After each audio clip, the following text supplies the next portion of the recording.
Yo guys, Saber here. Today I'm joined by the legendary deck builder and one of the best players in the world, Green Knight. How are you doing? I'm doing very well. Thank you for that very complimentary introduction. Yeah, that's awesome. Alright, so personally I played like 200 Nilfgaard games this season, but I haven't really tried Enslave yet. And you came up with this idea, I think, in the beginning of the season. Why is this deck interesting? Well, I can't take full credit for the idea. We've been playing Enslave for a while now, but I had a feeling that it was going to be good at the start of the season, just because I noticed that Movement Scoia'tael was um, introduced to the meta. I thought Movement Scoia'tael was going to be quite a bit stronger than it was. It's still good, but Ardell is just an alternative to Lockdown. I think it's quite similar in power level to the Lockdown deck, and it just depends what's in the meta at the time. Yeah, for sure. And so I guess like one of the other reasons why it's a little bit better now than it used to be is because the deck got quite a few buffs. You got Coup de Grace, who now deals 3 damage instead of 2. Yep. You have the coated weapons, which is just like solid removal, as well as the ability to clock the opponent's deck. hmm And then I guess you In also got the Sergeant's buff, right? Yeah, like the main thing for me is if Lockdown is not um particularly effective, then Ardell kind of just becomes better. So like Ardell is favored in the mirror, for example. You have like 5 extra provisions. You could argue that those provisions are not like if you look at the deck compared to Lockdown deck, it's Hmm. very similar. You could argue that those 5 provisions, like you're not really able to get that much out of them, right? Because the Lockdown deck's pretty much got everything that it wants. But overall, I do think that the actual deck itself is a little bit stronger because of Yeah. Hefty Helge. Um, so Yeah, it just comes down to like what's more valuable, right? Is it more valuable to have Enslave as a leader, or is it more valuable to just deny both leaders? Um, for sure.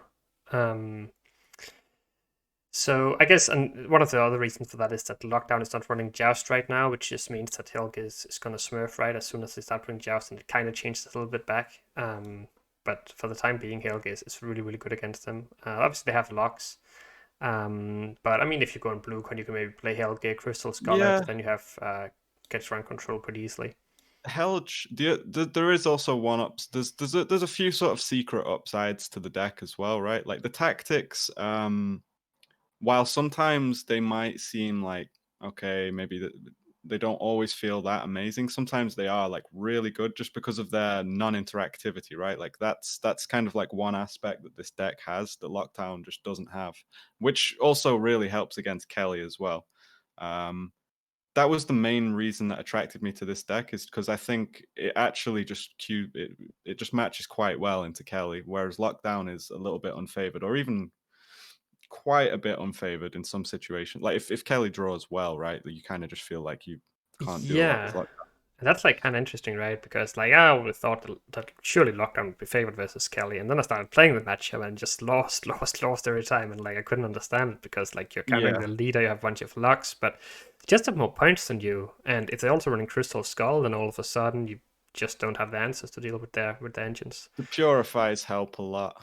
for sure. Um, But back to Enslave.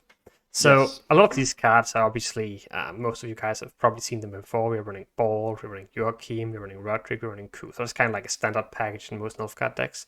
But maybe we could talk about a few of the more interesting cards here that you aren't seeing in many other Nilfgaard decks. One of them, for instance, could be Helge. Like, how would you usually use Hefty Helge in this deck? so Hefty Helge. I mean, if you just look at Hefty Helge, not only is it an amazing art and amazing name, but this is a 2 per turn engine. Maybe not quite 2 per turn, but like if it's allowed to sit on the board, it's going to get a lot of damage usually. And that's removal, right? Like that sets up your leader, it sets up amnesty. It means you can kill anything, or it can just literally kill things on its own without any other without any other cards being used. But it's like one of those super threatening engines, like a Pavko or a Vice Gota, right? But Mm-hmm. the difference is it's got a shield. Like and it like this card's just so good. It's just so good. Yeah, Like it's a win condition in and of itself, and it can be a great way to win round one. Which I think like the more ways you have of winning round one with Nilfgaard, and the more you can make your round one as smooth as possible, as playable as possible. I think that's really what makes Nilfgaard decks feel good when they can do that, because Nilfgaard just performs so much better when it wins round one. yeah, I think that's like a very good point, right? Because usually you have like a lot of your points are tied to your Masquerade Ball, and you kind of Mhm. feel like you want to win round one because otherwise ball is going to get played out. But now you actually have a secondary win condition. So even if you have to commit, let's say, ball, then you might maybe still have Helge, which with the right hand can still be insanely strong. Yeah. And obviously, like one of the cards that you can use it together with for really good value is Amnesty or Coup. So like Hmm. you can play the Helge, you can then set up a 3 point unit and either steal it if it's an engine, or potentially use Coup on it if it's more of a value card. Yep. Um, and then I guess like one other interesting option you have made when you built this deck was that you decided to go for a Mon here over Yeah. something like a Liu or an Ivar or something. Like Nilfgaard has quite a lot of like playable 10p cards you can play in that slot. So Yep. what's the reason why we're playing Ramon here? Well, this is definitely the flex slot. I experimented with Ramon, I experimented with Leo, and I experimented with Menno. I initially started with Menno, and Menno is a great card in this deck. Um, but it's just more or less impossible to fit cards like Menno and Leo without cutting either the poison package, Cupbearer, um, or by just cutting the Ramon. Um, so it's just a matter of trade-off, right? In a very specific matter, you might feel like Leo is just so good. Like this Leo is just going to be winning me game after game after game if I play it. If that's the case, then you can definitely swap Ramon out. Um, it also gives you more freedom with your bronzes. We could talk about that as well in a little bit. Um, Yeah, for sure. So Menno, Menno's kind of just consistency. Um, he I think it's his provision range. I think if Menno was like maybe like one more strength and 10 provisions, I think I would actually prefer that. Even though it's like one extra point for two more provisions, because like you play Menno now instead of this Ramon, and it's like, what do you do with the provisions, right? Like you can't really do anything that useful with them. yeah, because you already have a lot of these cards that are tied to P tactics, and then you have to upgrade some of your 4p cards, which are Fangs and Sergeants, both are great. So it's kind of awkward to actually utilize the extra provision you get. Hmm. Um, I think so that's what it boils down to, really. yeah, Um, that makes sense. And then some people might ask, why are we not playing Armored Cavalry? Why are we not playing the Locks? Because they are obviously like they are one of the greatest Nilfgaard cards in the game. Um, so why is it that we are choosing to go for some tortoises instead? well, yes, the lock is very good. You could play one in this deck. Mhm. Again, that would be a meta call. So in order to play that in this deck, there would need to be threats in the meta which you simply are unable to remove with leader and damage. But like those I can't think of any, to be honest, right? Yeah, Because you can always just combine damage with your leader to pretty much remove anything. And like your opponent is just really hard pressed to ever get an engine to stick to the board. So yeah, the locks just feel very redundant, like really, really redundant. And you would always rather have a tactic. Well, not always, but you would usually rather have a tactic than a lock. Just with Helge, it's also non-interactive. Or like coated weapons as well is also just really good for clogging round one and stuff. Um, yeah. Amnesty is really strong. Sorry. So we basically have all this removal already, and then the lock doesn't provide us a proactive place like the tortoise, and that's probably one of the weaknesses of this deck, right? We have fairly few proactive plays, especially for round one. Yeah. So at least if you take out the tortoises, then you really only have the sergeants and one enforcer, right? So I think we have five plays you don't mind playing around, plus maybe Helge if you're fine Yeah. committing that one. I tend to mulligan the Nausicaa Sergeants round one. If I will keep them if my hand is a little bit awkward. But generally speaking, I just mulligan away these Nausicaa Sergeants because they're so good. Like round 3, you'd actually have like lots of like a crazy amount of deploy triggers actually. Or round 2, like later, like this Nausicaa Sergeant synergizes with your gold cards, but it doesn't really synergize with your bronze cards. That's the best way to say it. So it's a great bronze. Like if you're gonna have to keep a bronze in your hand later on, then Nausicaa Sergeant's great. But Tortoise, on the other hand, it's kind of the opposite, right? Like it's a solid 7 round 1 and doesn't really give value to your opponent's removal or their locks. That was kind of what attracted me to the Tortoise as well, is because it just, it trades up on a lock or it trades up on an assassinate. Um, So that's a very interesting way to look at it, right? Because like usually you would say, okay, you have this 4P, proactive, bronze engines, why don't we just start with it? But then as you mhm. point out, if you actually take a look at the bronze score here, then Amnesty doesn't trigger Sergeant, Assassinate doesn't trigger it, Coded Weapons doesn't trigger it, Tortoise doesn't, Enforcers don't, Informant does, Mhm. Joust won't, Battle Preparation won't, and Fang will. So it's basically only the Informant and the Fangs that will trigger the Sergeant. So quite I mean, often, yeah, quite often they can just ignore it, right? It doesn't really do anything. you could actually say, why is this Nausicaa in the deck? Isn't this just a mistake? I mean, so you could put like Magne Division would be way better round 1, but it's Magne is bad with Joachim, it's bad with Ramon, Yeah, and it's really awkward late because this deck actually spawns a lot of units, right? With like Usurper, Braithens, Masquerade Ball. So you wouldn't be able to row stack a whole round for your Magne anyway. yeah. Um, and yeah, And I guess the it's Nautica's is just insane later. yes, and exactly as you point out, right? Because then if you don't take a look at the gold cards, right? Then all of a sudden we have cards like Ball that will double trigger it. We have Usurper that will trigger it. Joachim potentially double trigger. Ramon potentially double trigger. Brathens that will double or even triple trigger. Yep.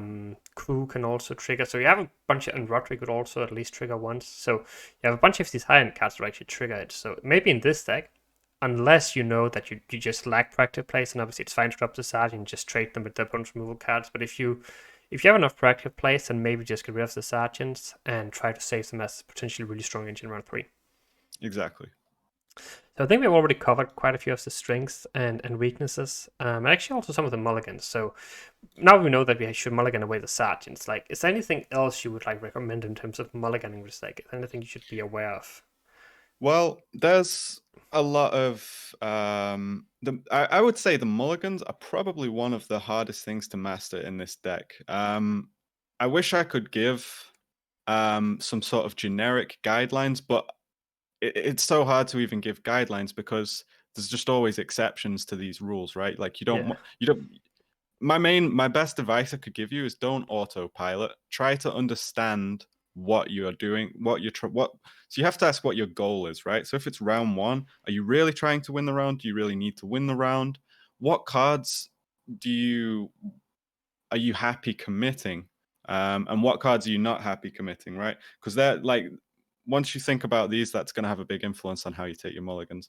On blue coin, you need more proactivity. On red coin, it's fine to be a little bit more reactive. And so, like, I have like this is like a general rule. I don't always follow it, but like, if I'm on red coin and I have 1 poison in hand and 1 mulligan, then I will usually keep that poison because it's really good to draw into the second poison on red generally. Um, an exception to that would be if I have like Hefty Helge in hand. Maybe I Mhm. just want more tactics and just get rid of the poison. On blue, if I've got 1 poison in hand, I'll almost always get rid of it if I've only got 1 mulligan left because they're often just not even good. So, and you don't want to leave yourself with a dead poison. Yeah, that's like very interesting, right? That like how the mulligans also depend on what coin you're at. So Hmm. one other thing that I used to do with when I was playing lockdown was that I quite often mulliganed away ball unless I felt confident that I could win round 1. So let's say I had Roderick in my round 1 hand, and I felt like I'm not winning this round, then I might as well just mulligan my ball. Is that also something you sometimes do with this deck, or do you usually just keep ball in hand? I am always a bit scared to mulligan my 15 provision card, but it's something I should probably do more often than I do. Yeah. I don't I rarely mulligan Masquerade Ball. The time where I find myself taking a mulligan on Masquerade Ball is actually round 2. Hmm. Um, but if I've got Roderick in hand, I should probably consider taking a mulligan on Masquerade Ball more often, just because giving yourself a playable hand is so valuable. In Yeah, like you, it's bad when it's really bad when you have to pass or give up on the round, um, f- just simply for the reason that your hand is too mm, rigid, right? And there's too many yeah, cards that you just don't make sense to commit. Um, for sure. that's something you have to watch out for. Yeah. Yeah, and like this deck doesn't run that many ways to trigger ball, right? So you have to be a little bit careful of that. You have the Joachim, you have Yeah. Roderick, and then you have Ku. And then that's it, right? That's it. So you have Yeah. three aristocrats. Usurper becomes an aristocrat Oh in yeah, round Usurper, three. yeah. And then Coop is almost always an aristocrat, provided you have either Roderick or Joachim. So the trick really is to either save either your Roderick or your Joachim. As long as you save one of those in combination with the Coop or the Usurper, then then Usually you're fine. fine. Yeah. Also, if it's a Nilfgaard mirror, you can copy their aristocrats with informants. Yeah. Um, So it's a little so bit that's kind of less important to keep both of them there, at least one of them, because yeah. sometimes you can just get away with it. So what about the matchups? Like if you're playing this deck and you queue on ladder, what are you happy to queue into? Um, well, I've been winning my games against Vi, although I know Lockdown is a lot more. It's a lot more of a free win against Vi with Lockdown. Mhm. Um, I think that's like a yeah, matchup a lot of people struggle with against Vi. So maybe you could give some general like guidelines of how do you actually want to play against Vi, because I think if you against don't play Vi, correctly, it can very quickly go out of hand. actually, there is one selling point of this deck in the Vi matchup, which Lockdown doesn't have. So Lockdown disables their leader and has like a bunch of locks, but I mean we also have lots of removal. One thing this deck has, it's got Held, right? So you control all of their thrives really efficiently as well. And I think this deck actually has an easier time winning round one than Lockdown. Um, Like you could also just smash the lead around one as well if you wanted to, for like a 10-point swing on a Slizzard or a Thrive or something. Because in my experience, if you just get into any sort of round three, it doesn't have to be a long round with Masquerade Ball and some, coherent kind of a hand, you're usually just winning. I've had games where I spent Invo round one and still won just with Masquerade Ball. Mhm. Yeah. You do have to be a little bit clever about your mulligans sometimes, because sometimes it's really important to double proc your Masquerade Ball. So you would want to go like Roderick into a Usurper, or Roderick into a Joachim, or Roderick into Coop into another gold, so that they can't deny the poison. But I guess the thing is that like this deck is very good at denying the vibe players they consume. So like while they obviously have the 3 leader Yes. targets, they don't have that against lockdown, but you can basically if everything goes your way, you can actually deny every single bronze consume they play. So Yeah. they'll only really be able to eat with leader and maybe once with horn, but you could potentially even deny that as well with your leader. I also had quite a few games where my Vi opponent, they tried to. So you killed their consumes round one, and so then they start using leader charge. Use like one or two leader charges. Yeah. Maybe they even use full leader. But if you win the round, sometimes you have to spend Invo to do that, and I think it's worth it. If you feel like Invo wins you the round, Mm-hmm. and you have a choice between playing Invo to win the round or passing, take the Invo. Mm-hmm. Because passing, I think it's just game over if you pass, more or less. But yeah, like so after you won the round, maybe they've still got Haunt, right? And Haunt is like such a good card for them. We've kind of gone off subject a little bit here, maybe talking too much about the vibe. I think it's okay. I think a lot of people are um, worried about it. but yeah, I'll think we may as well. We've come this far. We may as well finish. If you get like some kind of a short round two, you can often actually bleed the Vi player a little bit just to get that Haunt out. Because once the Haunt's gone, if you can do that, because like they're so limited, right? They've already used two of their leader charges. You've killed all of their consumes. They can't. You're scared that they're just going to slam a million points or something, but actually they can't, right? Like they're very Yeah. limited in what they can do. Yeah, it's not like the other monster stakes like that just slams Ergen or Oswald, that sort of stuff. They don't have these cards, so they always have to have a consume ready or use the charge. And if you're denied all that consumes, the Y isn't that scary. Like the Y will start at 8 and 11, 14. Like this point, it's still like it's point you can keep Yeah, up with. that's a very good point. So Their vibe will end up not being very big in this matchup. exactly. So I think it's probably a pretty good matchup. So I think you mentioned before that you were on like a 16 game win streak or something like that. Yep. And then you lost to what? I lost to Assimilate. I I think overall with the deck I went like I could pull up my match history. I seem to remember losing 4 or 5 games. Mm-hmm. And I've won between 20 and 25. It's quite a good win, right? It's a pretty good win rate. Had a few losses in the start while I was messing around with the different versions and getting used to the deck. But then once I got to this version, and like as soon as I switched to this version, I just didn't lose for like 16 games, and then I've just lost 1 game against the Simulate. So Right. So maybe yeah, that's it like one feels of. quite smooth. Sorry. Sorry. Yeah, so maybe Assimilate is one of like the one tricky matchups because they're running a card like Angle Limit. It's kind of the same issue as Lockdown has, right? It's they have tricky. more provision. They have this card that can just cheat the provision system 3 points plus a 15p card, right? That's like pretty free to play that. Yeah. Um, you can probably win it with like some cheeky sequencing and stuff, but they just have more points than you have if you're not careful. I think well you mentioned to me that maybe my best chance is to go to a long round, and I tend to agree. Although I still don't think you're favored there. It depends how they play.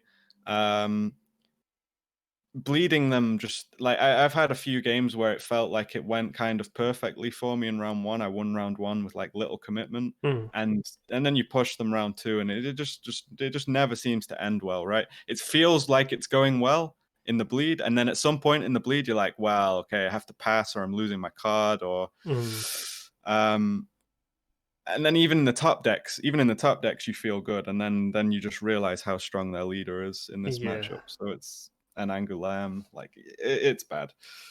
yeah, I think long round is the way, and just try to overswarm their board. for sure. All right, so I think we've covered most of it now. Just like one last question for the deck, like so it's kind of difficult to answer maybe in general, but if you go up against this deck, like does it have any weaknesses you can try to exploit, or anything, any tricks you can use against it that you find annoying when you play it yourself? So one weakness of this deck is the leader. If you imagine like a short round 3 where the Ardor player does not have last say, um, and they're relying on their leader for value. It depends what leader the opponent's using, but there can easily be some situations where your opponent just discards 2 cards, right? And Yeah. then they just slam a bunch of points on the last turn. So you have to be careful of that. Usually, this situation's only going to happen if your opponent has bled you in round 2, right?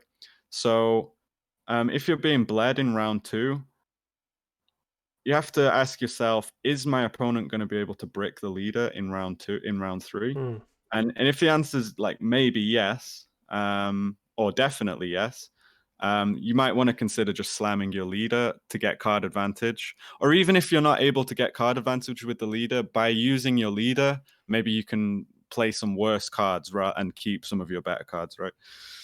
for sure. All right. I think that's it for the guide. Let's try to jump in some games and see how it actually plays out. Okay. All right. So what do we have here? Warriors. How's this matchup? Warriors. Warriors, I think, is favored for us. Nice. Although from the warrior perspective, you would sort of feel somewhat confident. It's relatively even, but I think we have an edge as long as things go our way. So do we try to mulligan the sergeants here, as we talked about earlier? Well, we're on blue. Yeah, I think we definitely mulligan one. We need enough proactive plays here. We have this enforcer. I would mulligan the other sergeant, yeah. All right. And I would probably mulligan Cupbearer. Cupbearer, yeah. All right. Okay. We have to be a little bit careful because his hand's not super strong. Mm-hmm. So like, do we play this and don't play around Stunning Blow. So like we just play it, float it, and then... Oh, we'd rather just go for this one as well. Just wondering if we end up going too tall if we also want to play the battle prep on it. Right. But I guess this plays around like a raiding fleet as well. Raiding fleet opener, which would be kind of nice to deny. Yeah, I think we go Enforcer with the boost. Yeah, okay. Like, his deck's so reactive, he will struggle to basically not damage this card, right? And then when he does damage it, we can battle prep. Yeah, I'd probably go like Protector, Ship, or Raider or something. And depending, like, if he just plays like really bad cards, we can trade bad cards. And then if he just, at some point, we could decide to slam Ramon maybe. Because I think if we were to win the round with Ramon, it would be worth it. Because we should always just win the long round. Yeah. Okay. So first decision here. Do we like give him this back into the deck, or would we rather just joust that and ping it? Or the ping is probably nice to keep for the amnesty, right? Yeah. But we have to make a decision this turn. So we would have, if we kind of wait, and then we have to battle prep. Would be a nice amnesty, but I think it's fine to just coated weapons this. Yeah. I think what we want to do is amnesty a warrior, because that'd then be really nice. Yeah. we actually give ourselves an Invo Joachim option on Harold later, right? Yeah, usually go through that with the Duchess and Foreman, but we unfortunately didn't really find that here. Mm-hmm. Oh, that's a nice kill. Okay, so that's just an easy joust. Yeah. So it's probably like a Protector or a Raider we can steal, right? Probably Raider has the highest priority. I mean, this one works as well, I guess. That's probably just fine. Just a steal, right?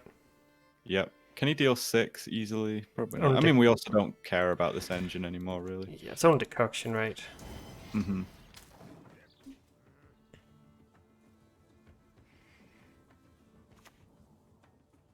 There's the fleet.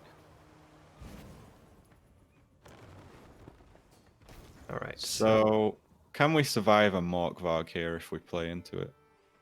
3, 6. No, we can't. We'd be down by 4 points with 2 bleeding left. So we'd basically be down by 6. I think that's loose and even, right? It's pretty difficult to recover from that. It is, because he can just go like Beagle. Do we ever just pass in this and then go like Ramon Tortoise to protect the bleed? We can try to just defend the bleed with Ramon. Yeah. It's very annoying for him. Yeah. So let's go for that line. So he doesn't really need to play anything really here, but he hasn't developed anything for his graveyard yet, so that's a great sword.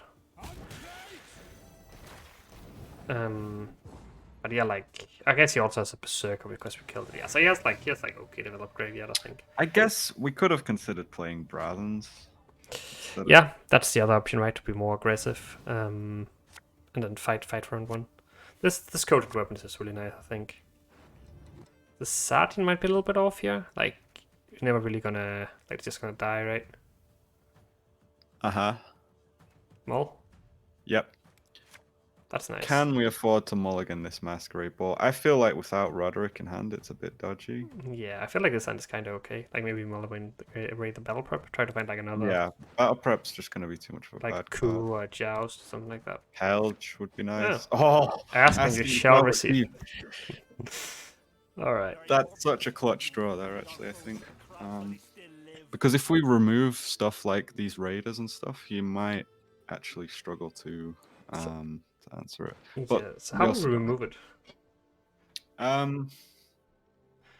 This is a pretty good top deck for him, right? So maybe the assassination is actually a better choice here. Does he have Harold enabled here? Yeah, he does have the setup he needs. Okay.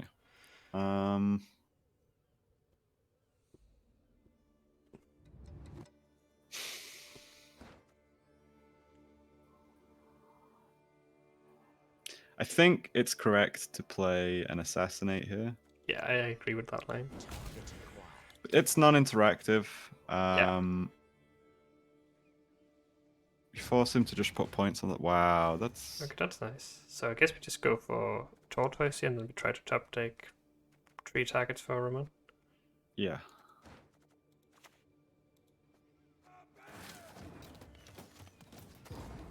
And I guess the In a nice thing long is, run like this, I yeah, think we should win by a lot, especially with this hand. don't jinx Uh, it. okay. Yeah, don't count your chickens till they've hatched. Ah, what do we do here? Like, this is a functional hand, but like, there's no Rodrix, there's no Usurper, there's no Ramon target. Do we kick I the mean, poison? the hand kind of works as it is. We would need to will Oh, this. with the dead Ramon. Maybe we should mulligan the Ramon and just try to have a soldier in hand, and then if we hit the right, and So, then I if we hit the Ramon, yeah, I think we need the soldier in hand. so So we we either mulligan poisons here or we mulligan Ramon, one of the two. Okay. okay. This. That Yeah. was maybe the last one was wrong there, but it worked off for now. So, do we just start with the Helga here? What can he do? He can go like Harold into a Raider, but then we kill the Harold, Do we again and the Herald so we can go Joachim into it we for could the. even yeah. We can also like the only thing is like if you start having raiders on the board, then all of a sudden then It's this very awkward to get this Helge yeah. down. I agree. Yeah. He might not have Herald in hand, right? He might need to go. We could just so if he goes. I was gonna say if he goes Harold here, we could kill the Raider with the coated weapons, and then we finish the Raider off with the Helge, and then we ping the Harold once, so it's at 3, right? And you just coup the Harold maybe. Oh yeah, that's also cheeky. But what do we But do here? then we brick our ball, so no, that's a terrible line. Yeah, okay. But what do we do here then? Like this is kind of awkward actually. I mean,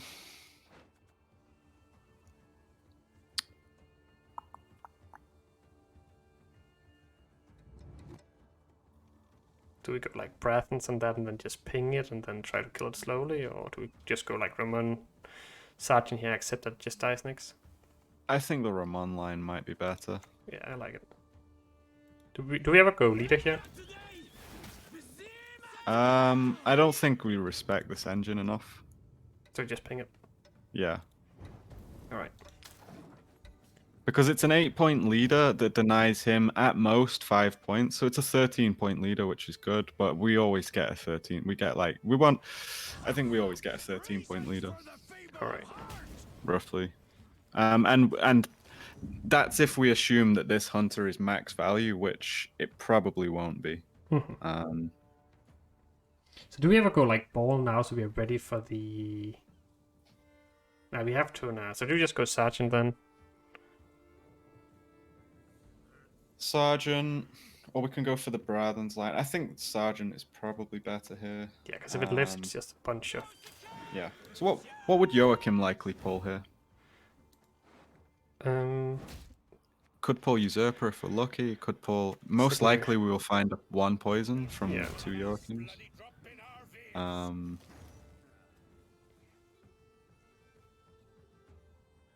Okay, so that's skewed all down. Could go ball here.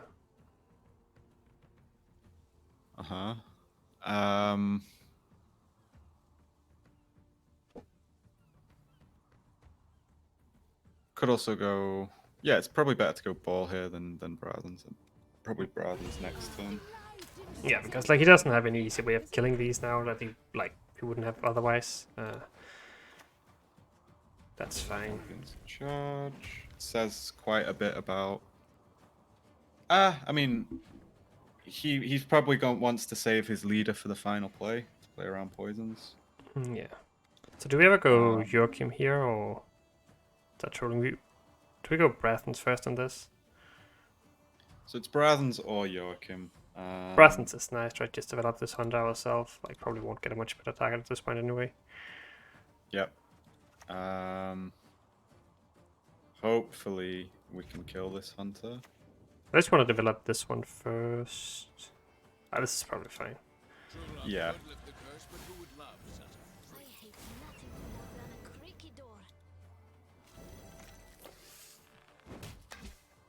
Alright. He didn't play his Blood Eagle yet, right? No. There it is. Eagle into. So Oh, we he's have just a gonna. really good Oh, hand. don't high roll us. Okay, very good. Okay. Is that ever our kill here, or? Okay. So what if we leader it actually? Yeah, that's actually true. That's a pretty cheeky line. I like that. It's probably not going to get any better, right? Right. It's basically it's good. It's a good leader. But the problem, and then we just probably play Joachim, Um, or we could go Cupbearer. Maybe Cupbearer, Cupbearer first for the assimilate. yeah, just on the scroll. Yeah. Sure. And then it's our time for high roll, right? Yep. Okay. Easy high roll. So close.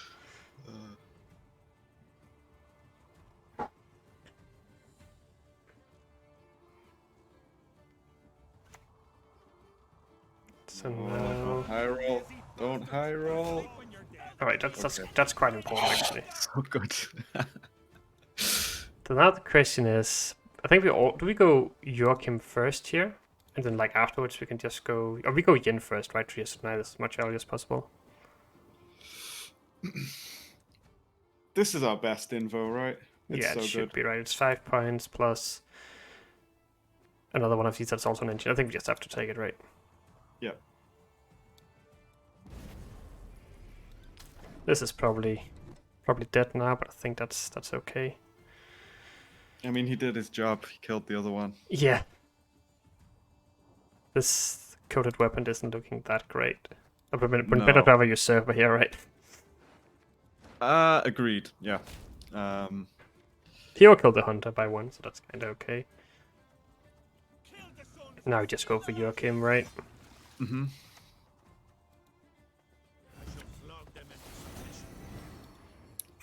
So insane. Maybe we should have switched target, actually. That was probably better, right? Yeah, I think I messed up there a little bit. This is a lot of points, though. We just do this so he has to take this next time. Right. Yeah, because like we have 2 guaranteed poisons, right? So we could just have hit like a radar instead. And then that would have been better, right? So what's his hand now? We should be able to read that. You got Heimdall, right? And then Yelma? No, that wouldn't make any sense. Then we would take Yelma first here.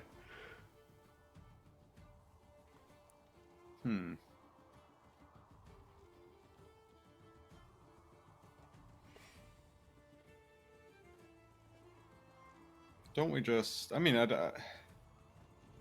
You just take the coup, right, and see what we get.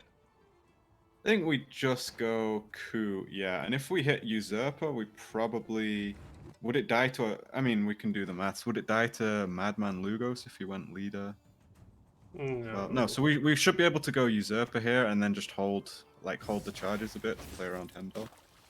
If we get it, there he is.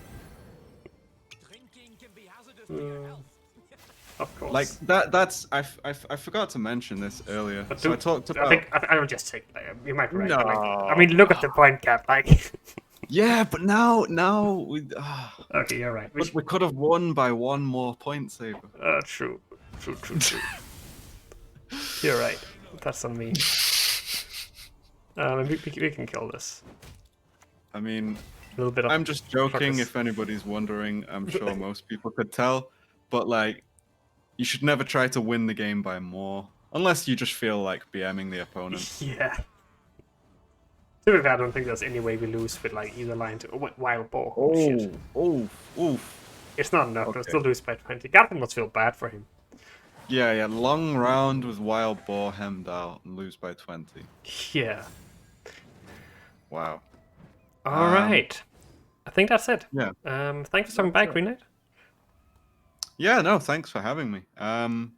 But yeah, we saw in that last game there the Joachim onto the usurper. I see this quite often. Joachim pulling gold cards because you have so many tactics. Yeah. So that's really nice kind for of sure. just improve the quality.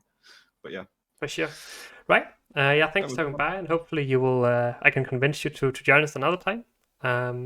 So yeah. Sure. Yeah, I'd love to come on again. That would be awesome. See you guys. Catch you later, guys.